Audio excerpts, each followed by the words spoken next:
Hello and welcome to podcast.init, the podcast about Python and the people who make it great. We're recording today on June 10th, 2015. Your hosts as usual are Tobias, Macey, and Patti. You can follow us on iTunes, Stitcher, or TuneIn Radio, and please give us feedback. You can leave a review on iTunes or Stitcher, contact us on Twitter, send us an email at hosts@podcastinit.com, or leave a comment in our show notes. And if you'd like to support the show, you can find some donation buttons on the site at podcastinit.com.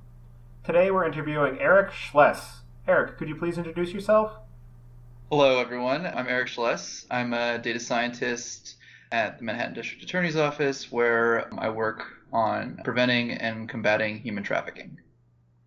How did you get introduced to Python? Actually, it was a few different ways, but the first real sort of jump towards that was I took the MIT Introduction to Python course in preparation for a master's in computer science at NYU. And the program there focused heavily on Python, the master's did. And so, I became somewhat of an aficionado and eventually sort of moved towards mastery. But I also did Khan Academy lectures as well as Code Academy, and those were both wonderful resources for starting me on my journey. Python's wonderful. I love the language, and I get to play with a lot of things because there's so many packages sort of implemented for you, right? So, it's been very useful and helpful for the work that I do because people have done the hard work for me a lot of the time. So that's why I sort of stayed with Python over the course of my career. Now I use it at my day job, which is wonderful. Yeah, that's been a very common thread with everyone we've spoken to, saying that one of the things that they really love about Python is the vast ecosystem of packages and libraries that they can draw on to do their daily work rather than having to start everything over from scratch. Oh yeah, absolutely. Like, for instance, having access to deep belief networks and like neural nets just like for free basically is super powerful. I also make use of the requests library a ton. I think I use that probably more than anything else, just because a lot of the things I'm doing is pulling down data from like open web sources. But then also, you have all the native stuff, right? So like the string processing is fantastic. The native data structures are extremely intuitive. And then sort of the additional ones, right? So like building up, like, so for instance, Pandas data frame is so helpful for transformations and data cleaning. It's so much better than R, which is what I was using before for those two purposes. So I haven't found really a reason to use anything else when it comes to flexibility or moderate performance. That's interesting that you say that you're using it in the stead of R and haven't found anything for your particular needs where R was actually superior. So that's interesting to hear. Not for data cleaning. In terms of model selection, there's a bit in R that I don't find yet in Python, but in terms of data cleaning and data processing, I have not found the same utility with R. So what inspired you to take up the fight against slavery? Is there a personal story behind that choice? Absolutely. So we have to go back in time quite a bit, actually. So harken back to the summer of 1995. I was 12 at the time, and my family, my parents are a bit strange. They sort of did the globetrot thing when they were post-college, and both found themselves in India in a rather remote village, just for various reasons, mostly because they're nuts. And so we went back there to see where they had met. My parents wanted me to see where they had met, I guess, for strange reasons, because it was a horrible little village. But I saw a man in the street with a metal collar around his neck, and he was begging for food and change. And my father later explained to me that he was actually sort of not doing this for him. He was doing this because what happens is occasionally in small villages, parents have huge families, or people have huge families. They can't support their kids. Their farms dry up, especially when you're in the middle of the desert. And they end up putting their kids into slave labor, either begging or, they sell them.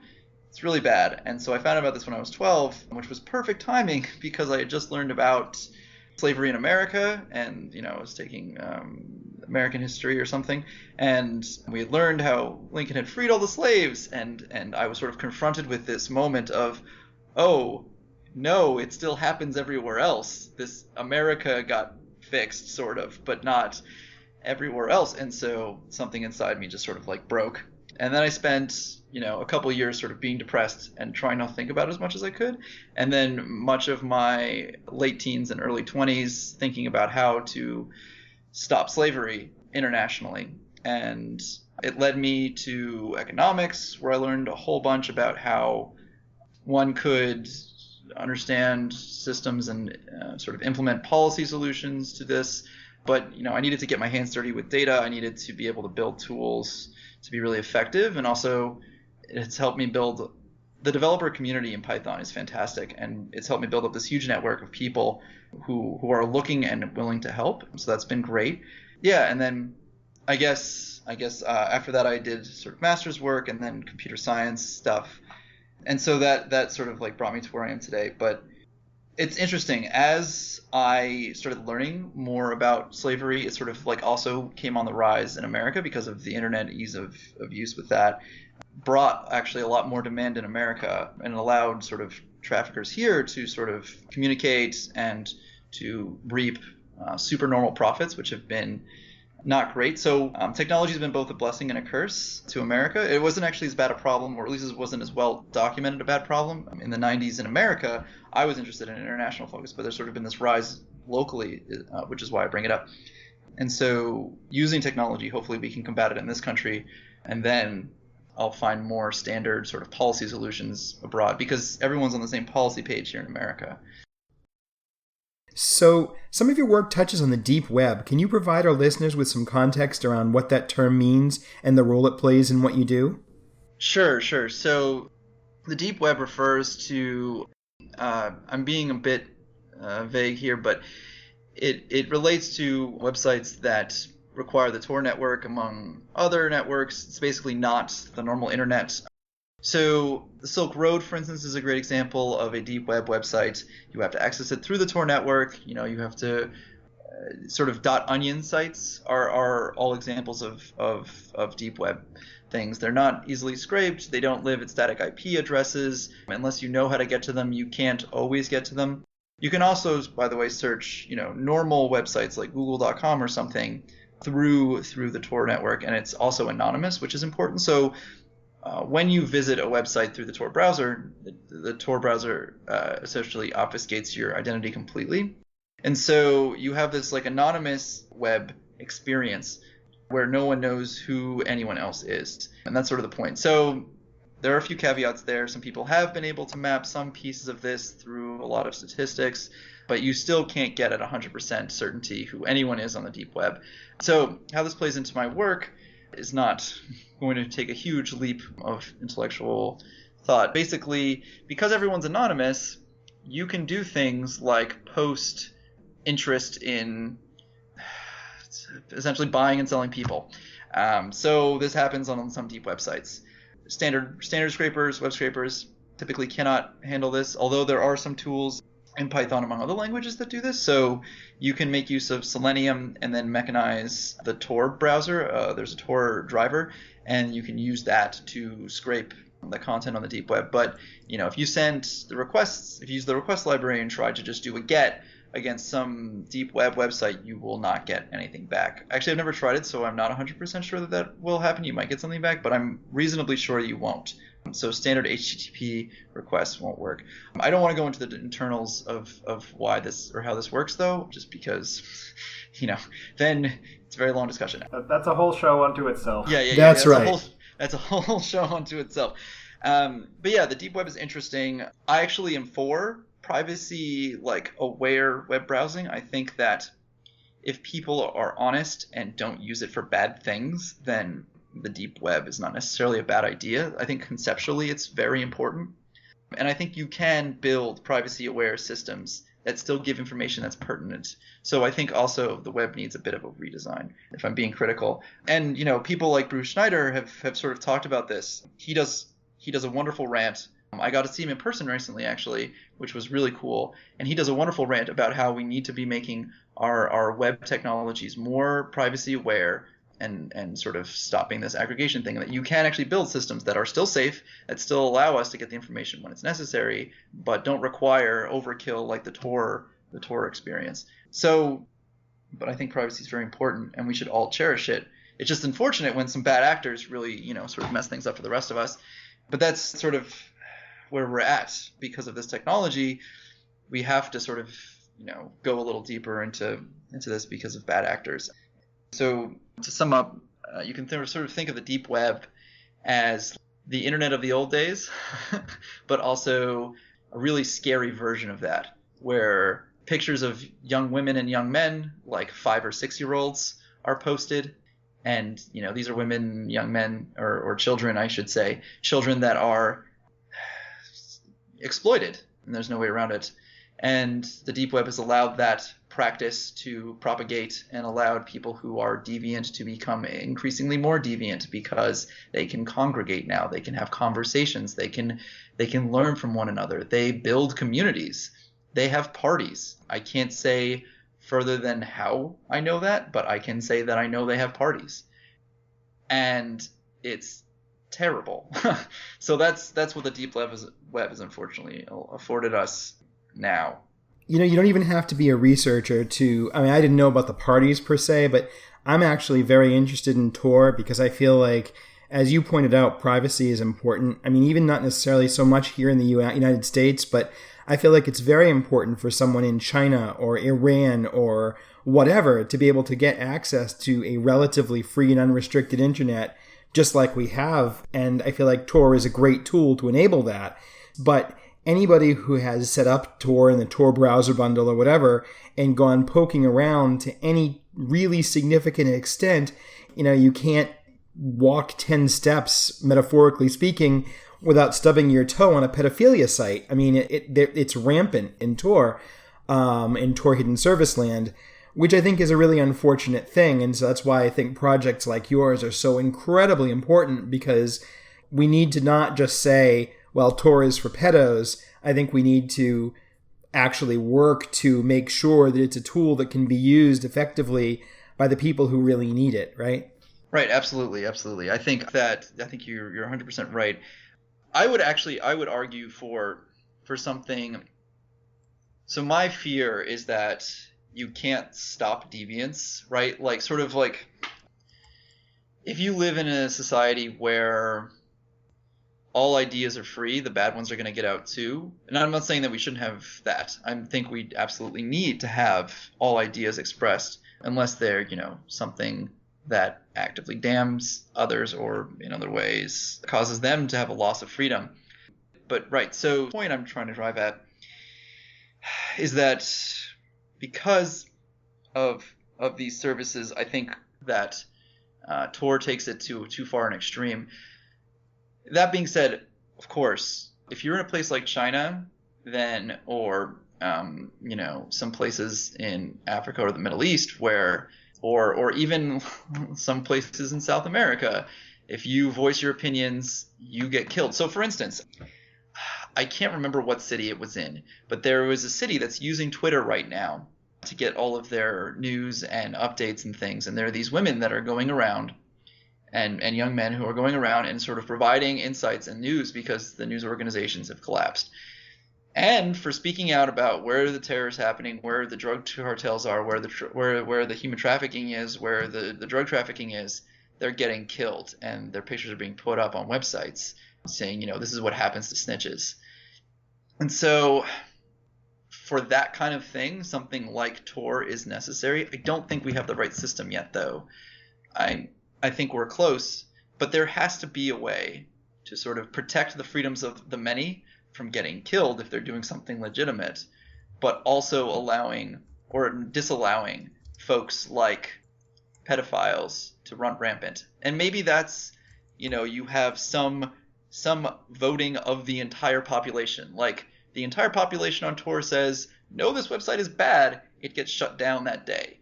Maybe democracy is not the right answer, but, I feel like there has to be a mechanism, because right now it's got to come from the people. I mean, policing is going to happen, and we're not going to stop, right?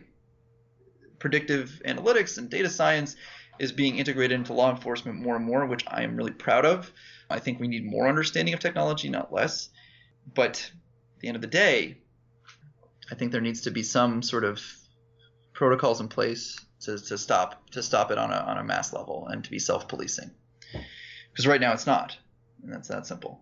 No, absolutely. I mean, the Tor project feels very strongly that your assertion is wrong, essentially, right? And that in providing the tools to allow people in those crazy distressed places, like you said, these embattled cities, or Syria or Iran or China, who are under serious duress and, as you mentioned, could die literally if the fact that they were publishing these things gets out.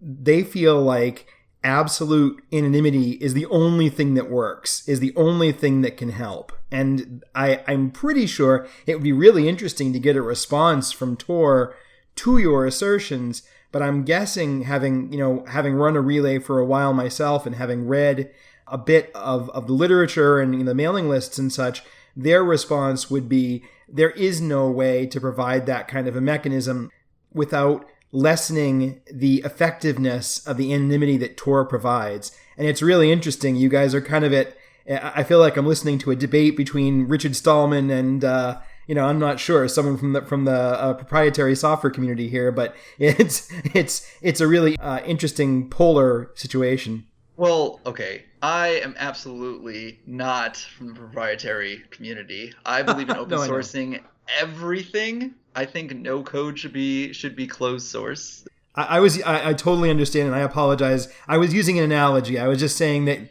your stance is a viewpoint at one end of the spectrum. Tor seems to be at kind of the other end of the. Maybe you're more towards the middle, actually. So you're not saying Tor is bad. You're saying Tor is good. It's just imperfect, and we need ways to stop it from being this den of pedophilia, which in a way it currently is, because, as I say, even as a casual explorer of the deep web, you kind of almost can't help but bump into this stuff. And I honestly found there are other people who feel the same way, right? Like there's the what do they call it? The hidden wiki or something like that. And there's now a censored version that basically, so you can find good sites on Tor that aren't pedophilia oriented if you are interested in anonymity and privacy and things like that. So you're not the only one who feels this way. And I actually think it's at least worthy of some research to see, is there a way that we can build some kind of safeguards into the system to make what you're saying a possibility?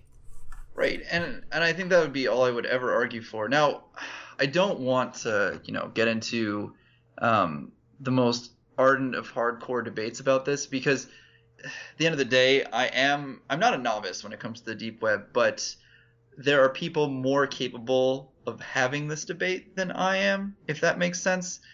I am not, by any stretch of the imagination, a master of network things. I am very, very good at data science, but that's where my skill set lies. But look, there is this problem, right? There is this problem with the deep web, and it affects real people that, honestly, not that it would be impossible, and it absolutely happens on the regular web, right? So I think making the deep web less anonymous centric will probably not solve the problem, but if it means that, I don't know, 1,000 kids, 10,000 kids, like where do you draw that line?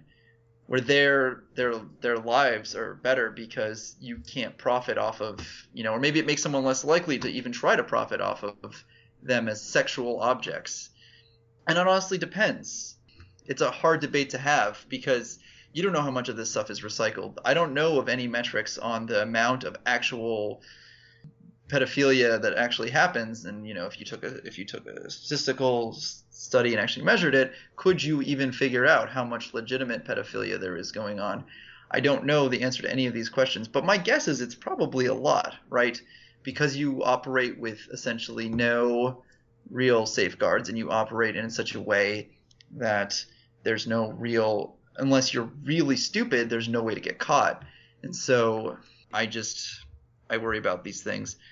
And I say this having met people who have been, in my line of work, who have met people who were victims of child sexual abuse and child sex trafficking, and they don't grow up to be good people. And not by any fault of their own. They end up becoming trafficked for a lot of their life. These women start out this way. Sometimes these men start out this way, where they're sexually abused, and they end up believing that sex is the only way that they can make money because they didn't have a good upbringing. And so, if you can't curtail the child pornography and the pedophilia industry in a very real way, you can't stop sex trafficking because it's a culture thing. Yeah. Sorry, it's getting too depressing. No, it's not at all. I think that's why we had you on the show. And moreover, I think that you should feel good about the fact that, so let's sort of say, like you said, I totally agree. It doesn't make much sense perhaps to get into a hardcore debate over is Tor the right answer or not, or should Tor change? Because what we're here to talk to you about is the awesome fact that you have made this incredible tool set for the forces of good, right? And you are actually policing the deep web to try to help root out these incidences of human trafficking. And I think anybody with the slightest shred of morality in them can agree that that is absolutely a really good thing. And as I say, you should feel incredible about it. Oh, sure. No, most days I get to go to sleep saying, did I regret anything today? And the answer is usually no. It's hard day after day to look at the problem domain and not feel a little bit worn down just because you're seeing so much of the worst tragedies in humanity, I think, that we've ever seen, because it's structural and baked in to systems that you believe are there to help people in a sense, right? Because technology is supposed to make our lives better. We're seeing it make our lives worse.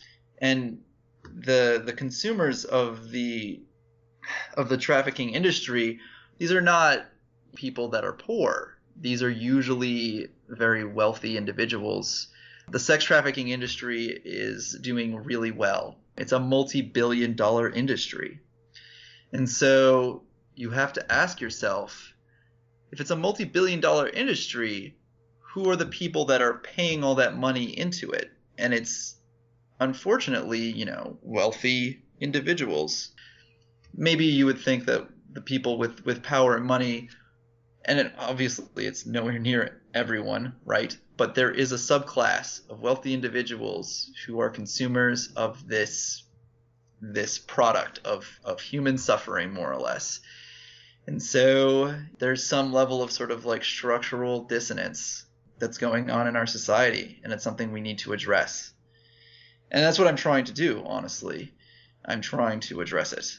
And I should note also that usually the consumers of the sex industry were in some way sexually abused themselves at a young age. It's not everyone, but there is a subset of this population. There have been psychological studies on this. I can't think of any of them off the top of my head, but they definitely exist.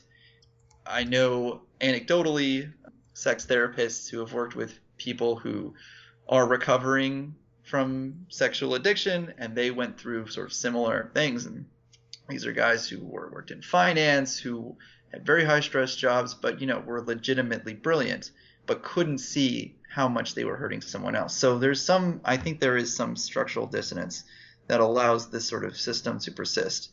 And we're only starting to address it, which is the really depressing part. But, hopefully we can do something meaningful. Absolutely. And just to quickly address your point about technology that's meant to do good being used for something bad. That's been the case ever since the cavemen picked up a stick and said, hey, or, I can build something with this, or and then used it to club, their fellow cavemen over the head. So it's since technology has existed, it has always been that dichotomy of, do we use this for good or do we use this for evil, right? Just about every single piece of technology ever can be used for either. Oh, absolutely. I'm not so naive that I believe that technology will always be used for good. but it's about, and I should clarify this, so I appreciate you like sort of bringing that up. It's about the level at which with technology is being used for bad as opposed to good, right? So like someone picks up a stick and hits this fellow caveman, I don't know if we should have an outcry. If someone uses technology to deprive someone of the ability to have a life, I feel like that's taking technology to a place where I don't know if there's a way back from unless we stop it now. Yeah, another anomaly of our modern age is the scale at which our technology allows an individual to operate, whether for good or for bad. So, taking it back to the stick analogy, yes, somebody can pick up a stick and use it to assault their fellow caveman or fellow human or whatever, but that's a potentially isolated incident, and the potential magnitude for that level of harm is inherently limited. Whereas with our current technologies, whether it be the internet or various forms of software or even our nuclear arsenals, our capacity for harm is drastically increased, and we are increasingly isolated from the effects thereof, which really just makes it easier to dehumanize the victims of that harm. So because you are one or several steps removed from the actual suffering, you're not as visceral for you. Absolutely. I think that is a fantastic point, right? So this is I think the core of the dissonance that I'm referring to, because I was vague, and I realize that now. Because we have so much, it's not like with a car. So when motor vehicles and mechanization happened, we were still close to the things that we were mechanizing, and so it was clear if you hit someone with a car, they die. With computers, we've created this layer of abstraction from the results of the technological innovation that has happened around us. And so there's this dissonance of reward and risk, and also of cause and effect. And I think that that's something that we need to bake into our systems a little bit better. And there are people that are trying to do this. I can speak to 2 such projects. So actually 3. Google has been actually wonderful about this, and I have some friends at google.org who work on anti-trafficking things, and they're wonderful. They do great stuff. One of the things they did was they put the anti-trafficking hotline at the top of any search related to trafficking. So that means if you're looking for it, it's sort of like a reminder. It's like there are victims here, and I think that's yielded some results, but it's a sort of like, okay, so this is, these are eyeballs, we're trying to bake that in. Another example of this is some work being done by Professor Darren Hayes over at Pace University. He's a good friend, and he is working on the mobile space. So what he's doing is creating fake profiles on places like Tinder and I believe OkCupid and other places like this, racy young women, and if you sort of click on their profile, it'll send you to trafficking awareness things. I also am aware of, there's a group up in Boston that I believe does this as well, called Hunt Alternatives, and they work specifically in like advertising space. So they'll put up an ad for a girl, you click on the website for, if you want to buy, and it'll tell you like statistics about what happens with trafficking. And so, it's sort of like trying to bring awareness to the people that are engaging in this practice by confronting them where they live almost, which is, I don't know if it's the best way to do it, but it's something. And I think it's an evolving conversation that will continue to hopefully yield positive results. So, redirecting our conversation a little bit, why did you choose Python as opposed to any other tool for rating your search engine? So, I chose Python for a number of reasons. The most important one was we needed solutions quickly, right? So this problem is happening now. We needed a tool that could sort of handle evolving needs from the people that I work with at the Manhattan District Attorney's Office, as well as something that would be supportable, readable, easy to use, and was robust. So Python sort of fit the bill really, really well. I was able to not only sort of do rapid development around each of the tools, I was able to incorporate new features quickly because Python is so flexible. I was able to, take in modules as needed and start using them right away. and also maintain the code base fairly easily, just because Python is somewhat self-documenting, right? It's basically pseudocode. It's so much easier to read than C++. And also with the right sort of resources computationally, it was easy to scale up as needed, which was important. Also, I made use of the Flask framework heavily. Web development is probably easier in Flask than it is, I think, than many other sort of web technologies, right? So there are sort of notable things here, right? Like Ruby on Rails and Sinatra and the mean stack. But I think Flask is easier to sort of template out, prototype, and then check to see if you are doing things correctly. And so armed with basically Flask, so I could create a really simple web interface for my analysts to use, and all the data science machine learning packages and all of the wonderful high-level wrapped sort of web scraping technologies that Python comes with, I was able to build tools robustly and quickly. So just to delve a little bit into what I was able to come away with in terms of tools. To date, I've built around 30 tools. At the Open Data Science Conference, I got to display three of them. Sort of display two of them and talk about a third. So you saw a very small subsection of what I've been able to build while at the district attorney's office, because Python is so fast and flexible and easy to develop. One of my friends sort of says Python optimizes developer time, and I think that's absolutely true. An example of this would be the first day that I started on the job. They sort of planned out what they thought would be the next 2 years of my life. Someone had been working on this tool in C++ for about 2 years, hadn't finished it, actually had retired. I was able to use existing modules and finish the tool and put it into production about 3 weeks later after my start date. And I don't think it's because I'm a better developer. This is a senior guy, he had years of experience, but he had been working in C++. And so the tool never got finished. And I was doing really standard things. It just pulled information out of a PDF. That was all they needed to do, and just turned it into an Excel document. And it took him years and years to do this because it's not as flexible. You can't sort of stand on the shoulders of giants. And I think that's what Python allows you to do. That's all great information and a great story of how somebody can use Python to explore a problem domain and come away with something useful in a pretty short amount of time versus maybe some other older or more traditional programming languages. Well, but even what you mentioned with regards to Ruby is, for instance, the data science tools that we have in Python just really don't exist over there. I mean, sure, there are certain things, but there's not nearly the rich palette of options that the Python community has. And I'm not saying that like in terms of, Python's better, but in this case, for this particular problem domain, it is provably better and easier, and you've proven that with your explanation.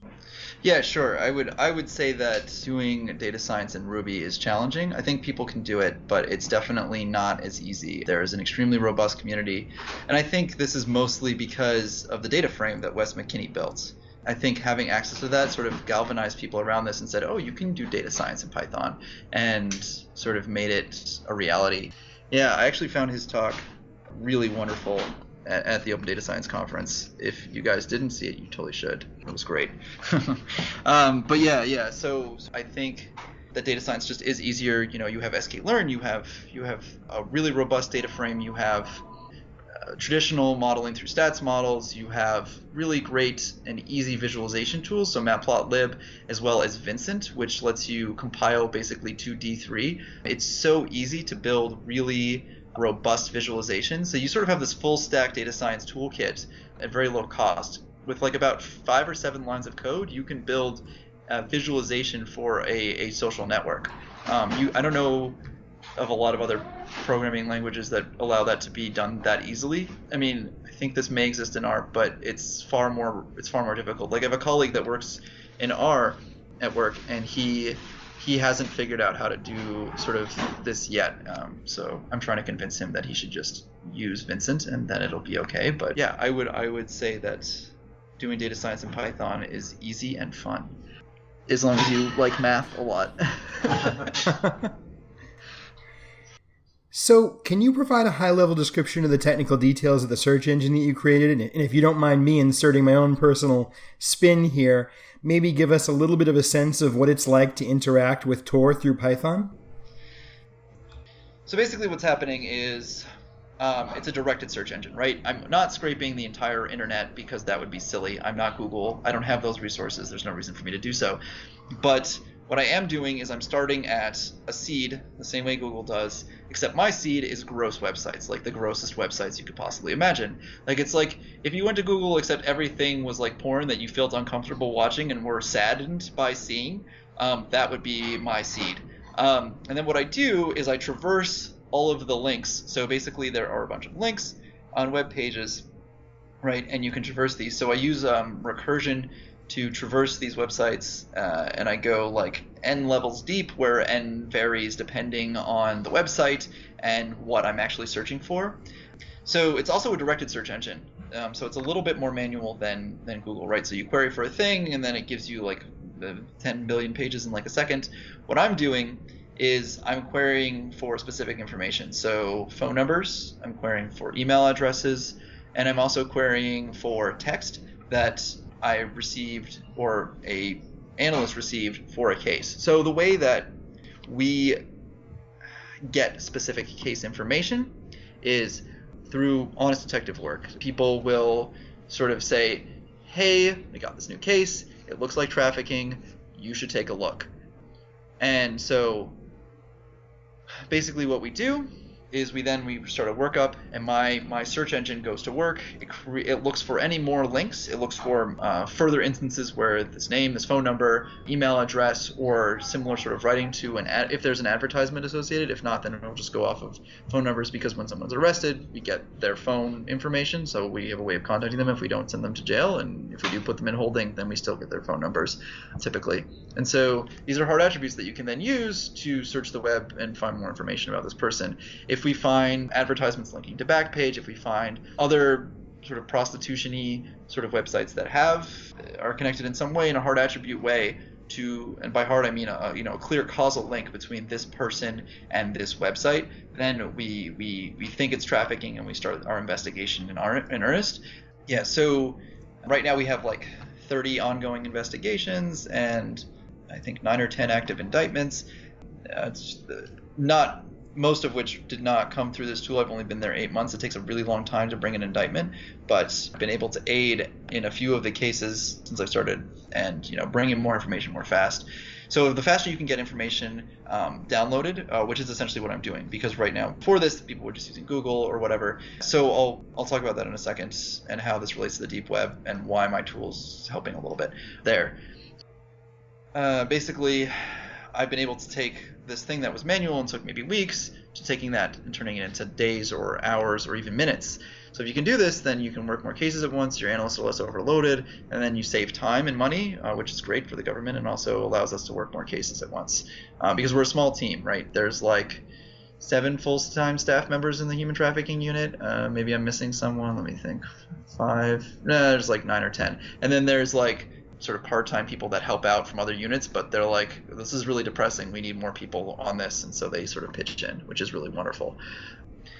So talking about Google, so obviously Google doesn't scrape everything. It doesn't scrape the deep web, and so being able to scrape the deep web is really important. I do want to say a lot of our deep web scraping right now comes from the Memex tool, which was developed by DARPA. They index a lot of the deep web for us, specifically around sex trafficking. I'm working on solutions that are not big enough for them to spend their time on, but are not small enough that it can't just be done by a person manually. So there's still some need for some automation. So the DARPA Memex project is being sort of piloted out to a bunch of folks around the country. Obviously, DARPA is a national organization. For those of you who don't know what DARPA is, it's the Defense Advanced Research Programs Agency. Yeah, that sounds right. And they do a lot of wonderful, amazing work, and they've given us this Memex tool, among other places. And so that is the primary way that deep web scraping happens. But like I said before, what my tool does is I just use Selenium. I know what .onion sites I want. I sort of say, scrape this, and then it follows, the links the way the Tor browser would, using the Tor driver that comes with Selenium, and scrapes all the information down. It's actually pretty easy to do that once you know where you want to point your Tor browser at to get at information. But obviously, you can't sort of do this over a course of days, right? You have to do this like, okay, I've got like a little bit of time to scrape all the information that I want. Yeah. So does Memex, for you, does it work like Google essentially, where you can query it and get results back? So you put in specific web addresses, and then I scrape them and continue to scrape them for... So I'm typically scraping not the deep web, right? So Memex is sort of focused on the deep web things a little more than I am, but you have the capability of putting in deep web websites and then pulling down information regarding that. Memex indexes the entire internet. So they have the ability and the funding and the resources to do so, and so they do. But they also don't scrape everything, right? So let's say we came across a website and one person is running it. That is not worthy of Memex's time to set up the indexing and go through all the instrumentation. Memex is a huge project, and it spans many, many research universities and many, many funding sources and many, many subcontractors. And so being sort of like, hey, Memex, we need this thing. We need it tomorrow. You can't do that, right? So that's why you have someone like me in-house who can sort of be more flexible when they can't move forward. And also, I do a lot of design work for the Memex project, so they come to me for like suggestions on how to make the tool better, how to make it integrate more easily with the analysts. But the initial tool was developed by Chris White, who is amazing. And so that was how it started. And now a lot of folks are working on this. It's become like a real multi-million-dollar project, and so it can't be as flexible as they once were, and that's why I'm useful. So what are some of the technical and legal challenges that you've experienced in the course of your work? Technical challenges usually involve really advanced machine learning things. I'm still not the best at image stuff. I'm actually working right now on a facial recognition platform and the ability to pull numbers out of images, because oftentimes on these websites there'll be a phone number across an image. But I think that using some tutorials on the MNIST dataset and just OpenCV and a few other things, hopefully that challenge will be resolved within the next week. I actually was playing around with an initial solution that got pretty close to 94% accuracy before this call, so hopefully that will be done within the next week. But most of my technical challenges are around sort of image processing things. I'm an NLP guy, so it's new ground for me, but it's fun. I would say, yeah, that'd probably be my biggest technical challenges. Legal challenges are a little less present, just because I work for lawyers, and so they kind of know what I'm allowed to do and what not allowed to do. And so they're sort of like, okay, you can work on this, you can't work on that. You can work on this, you can't work on that. And so there's a clear sort of like division about where my time should be spent, and I just don't work on things that will be sort of not legally allowed or anything like that. And I have stumbled into this a couple times. It's really tricky when you work for law enforcement what you can and cannot do, but I have very capable, gifted bosses. So does your search engine try to infer who might be engaged in sex work voluntarily as opposed to those being forced into it against their will? So no, and that's because we get all of our casework from an honest from like initial investigation. So you need to have either landed in the hospital or been the subject of domestic violence or been like referred to in some way in the initial investigation that indicates that you are not getting your full rights and like a physical or sexual abuse is happening to you. And so none of our cases we benefit from the fact of having, human observation on our side. And the NYPD is very good about figuring out what is like legitimate or not legitimate, but like not coerced sex work versus there's very clear signs. And so when we start an investigation, we're reasonably sure something is going on. And we've also gotten very good at knowing what trafficking looks like just from like a point of fact sort of way. Now that's of course local to New York, right? If you look nationally or internationally, trafficking looks very different. It's different in different cultures. There are different signs to look for. Some of them ones that are the same everywhere are the girl was abused or the guy was abused physically. So there's some sort of like physical issue, and they usually are afraid to say why. So typically, if a girl is being physically abused and she's a prostitute, she will say that her boyfriend hit her, not her pimp. Because if she says her pimp hit her, then they know it's trafficking, because that's pretty much the definition. When you're being coerced into having sex against your will for money and then not being able to keep the money, well, that's the whole definition. But if you're forced into having sex against your will, that's for for any reason, that's pretty much either rape or sex trafficking. So that happens, and then we have very clear patterns of indication, though, typically that it's sex trafficking. So my tool does not do any semantic analysis around whether prostitution is legal or not legal. Also, it's very hard to do that, I should say. And I don't think you could pick up anything from an ad because no one's going to raise a flag and say, yeah, I'm trafficked. I mean, I'm sure that one could come up with a scheme if they had a full view of the internet and you knew everything that was happening on every person's cell phone, but that again gets into the privacy debate, which is dangerous territory. There is, I know it may be the minority, but there are cases out there where people choose sex work, as a lucrative source of income. Whether it's right or wrong is another story altogether, but it definitely is a thing. So I'm glad to hear that the way that people come to your attention makes it very clear that your services are needed. We want to make sure that we're only helping people that want to be helped. If people want to be prostitutes for money, I don't know. I guess I say good for them. It's up to you. If people are in trouble, then we want to help them. That's sort of the end of it. So you mentioned that this looks very different regionally, and that what you're talking about is a New York specific thing. I can understand like in different cultures internationally, but like as just for instance, how is sex trafficking different in Boston than in New York? I ask because I'm a Bostonian. So sex trafficking in Boston is probably very similar. The classification is not city to city. The classification is city, rural, or suburban. So sex trafficking in Long Island, for instance, or in like a suburb of New Jersey would look very different than it does in Manhattan. Boston and New York, it would look very similar. So you could apply the metrics that we're doing and coming up with in other cities. And in fact, we intend on doing that. We intend on collaborating with other cities, taking the learnings that we have, taking the learnings that they have, all becoming better. And there are conferences around this already. So it's not like we haven't already started, just we intend to keep doing this. But, for instance, in fracking towns, in, I believe it's either Montana or North Dakota or South Dakota, I can never remember which state exactly it's happening in. It might be all three, which is the reason I say that.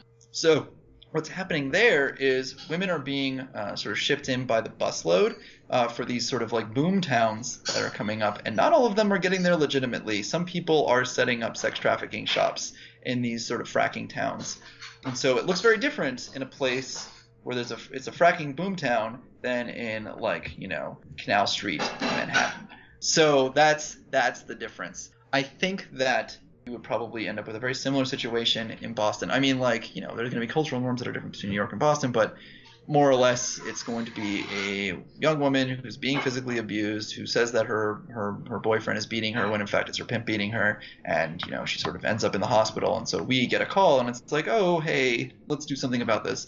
So that would be how that would go. But in a boomtown, right, like completely different set of infrastructure that really isn't any. You have very different sort of population distributions. It's like 90% men and then like 10% women, or there are maybe even two women in the town. But you'll see like hundreds of ads for sex workers if you go to like some of these places, and that's sort of like what's going on here moment. That's somewhat of what the regional stuff is. So what was the most surprising fact that you uncovered as part of your research? Oh, the child sex trafficking websites, by far and away. The first time I saw one, I was both disgusted and shocked. Actually, I was like a whole mix of emotions, but mostly I just wanted to put my fist through a wall, and in fact every wall. Because when you see girls sexualized in that way, there is no other response than, I need to hurt someone. There's just no way around it. It's so depressing and sad. So that was the most shocking. And seeing it not on the deep web was probably the worst part about it. Being like, oh wow, these guys are they're just on the regular internet. They're comfortable being this.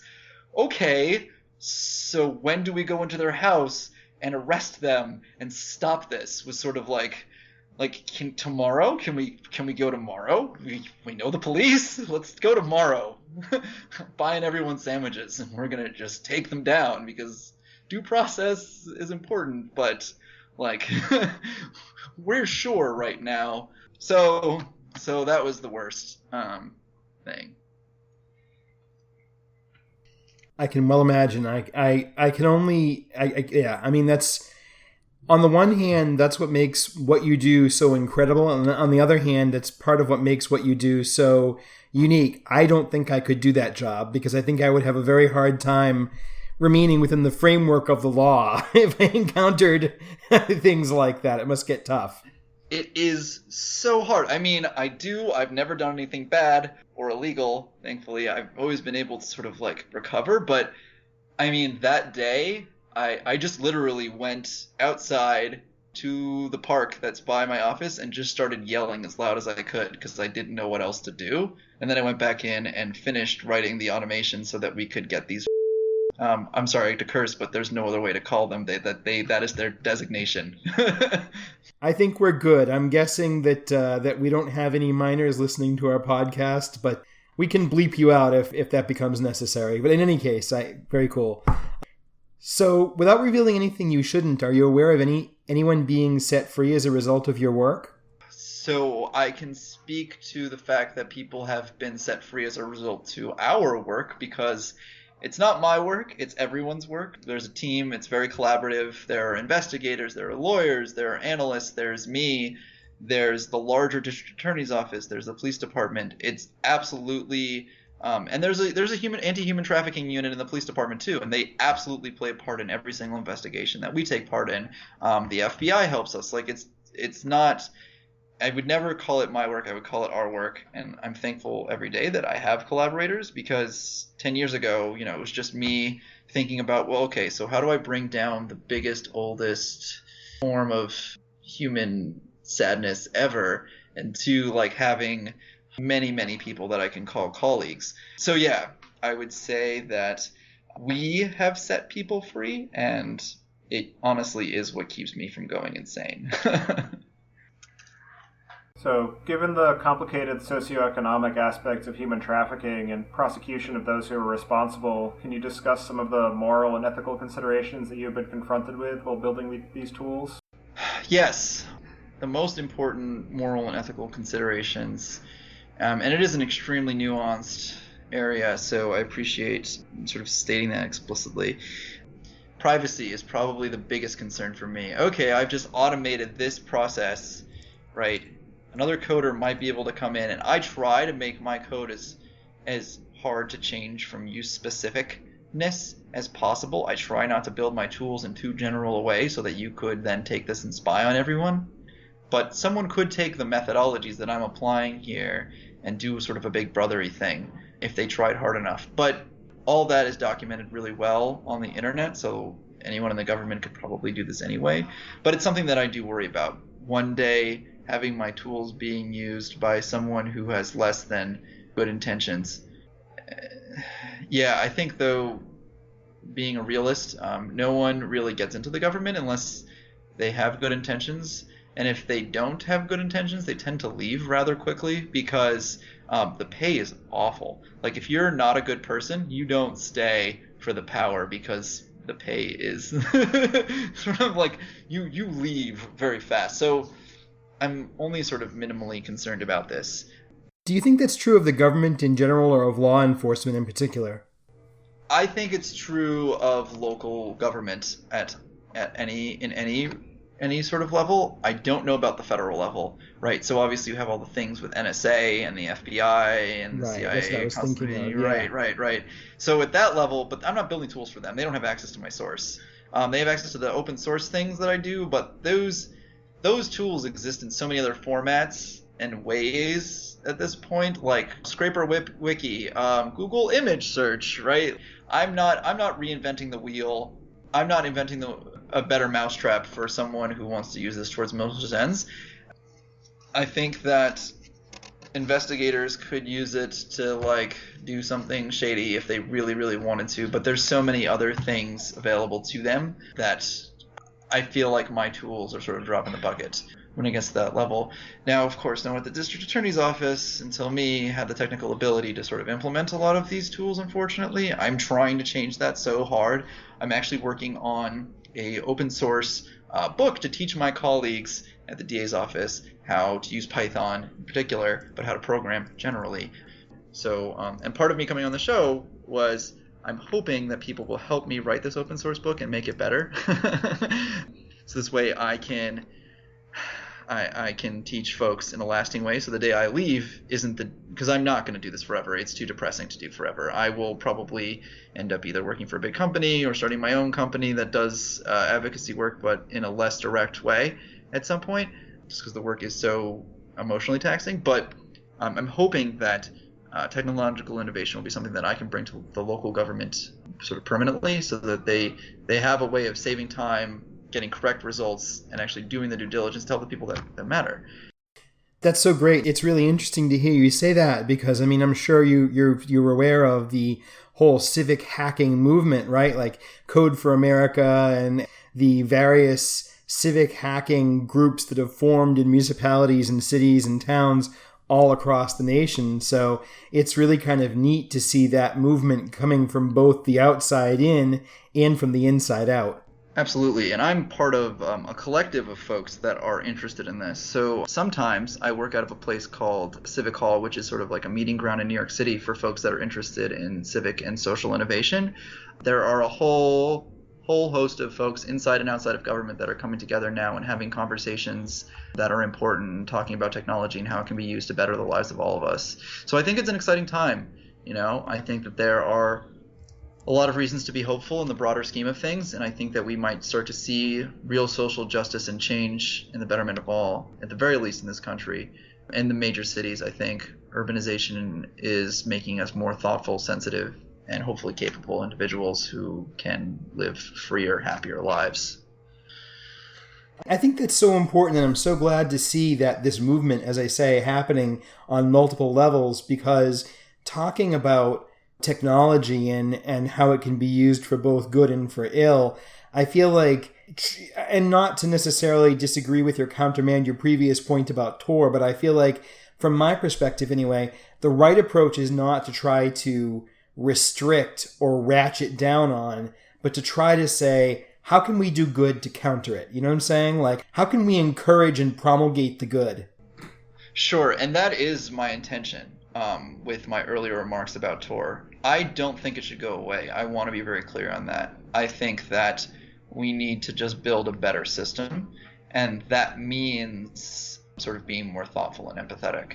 And I think that that's something that we can apply to a lot of our technology. I think it's not limited to Tor at all. I think there are so many things that we can make more empathetic, more positive, and more capable of actually, I mean, the way people are using Twitter right now, for instance, like I mentioned with that earlier example, I don't think that's something that people thought about when they started, and Twitter's been used in many instances for social democracy and good. I think there are so many places where technology like that can be powerful.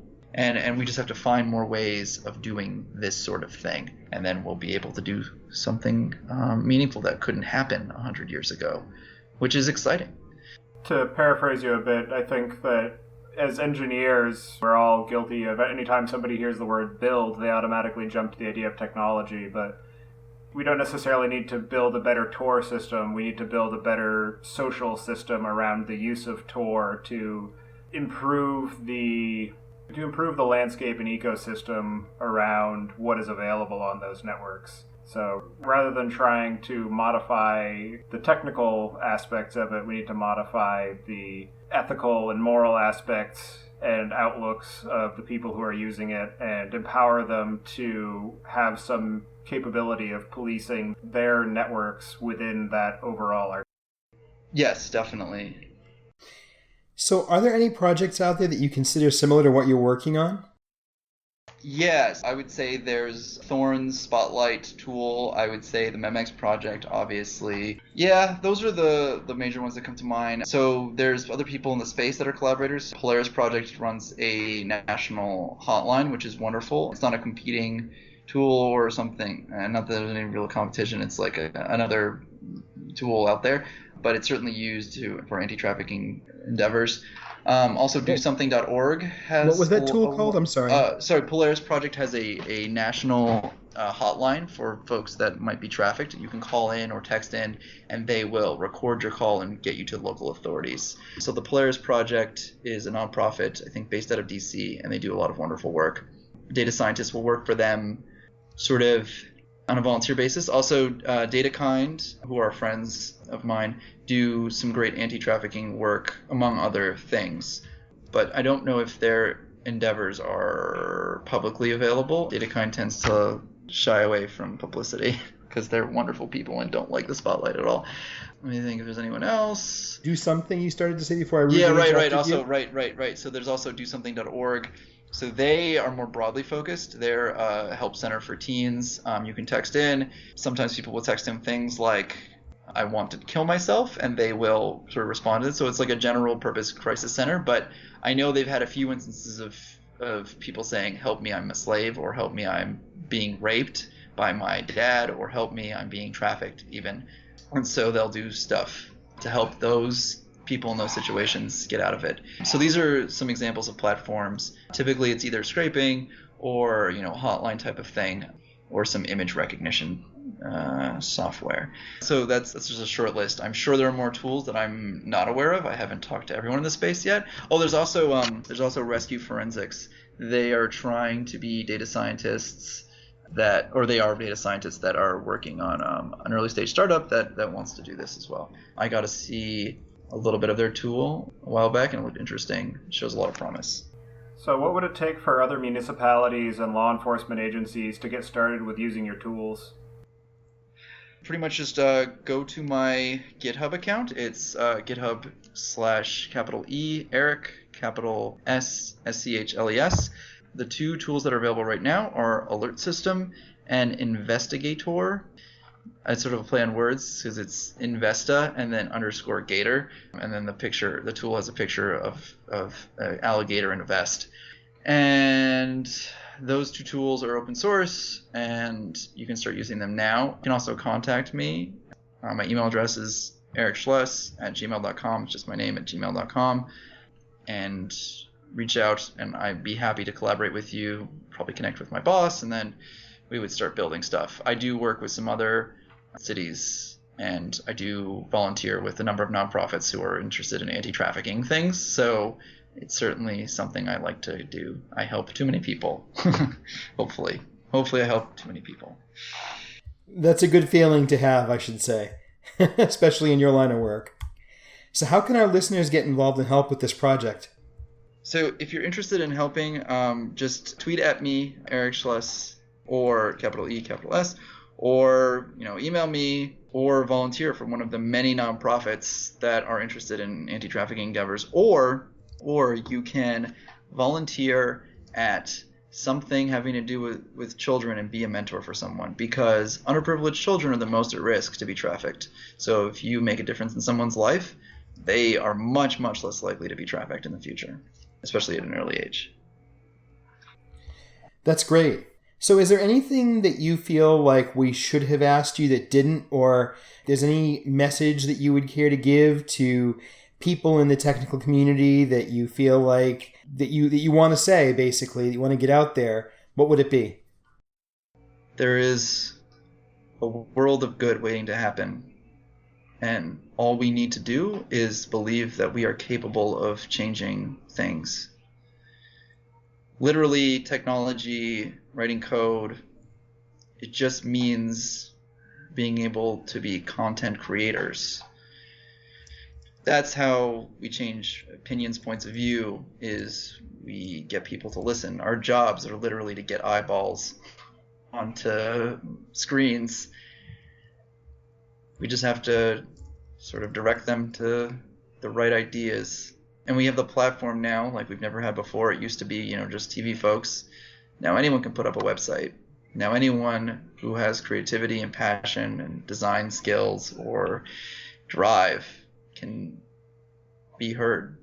And we have a responsibility as the people driving who listens and who hears to make it a more equitable, inclusive small, warm, and safe place to be alive. So yeah, that would be all I say. That's pretty good. Yeah, thank you very much. Well, I think now it's time to go to the picks, so I'll get us started off. My first pick today is a Twitter account called Accidental Art, which is an account where people will post data visualizations that they have created accidentally while trying to create other data visualizations. So it's just a lot of really interesting and occasionally beautiful visualizations of data that went wrong, and just some of the interesting things that come out of that.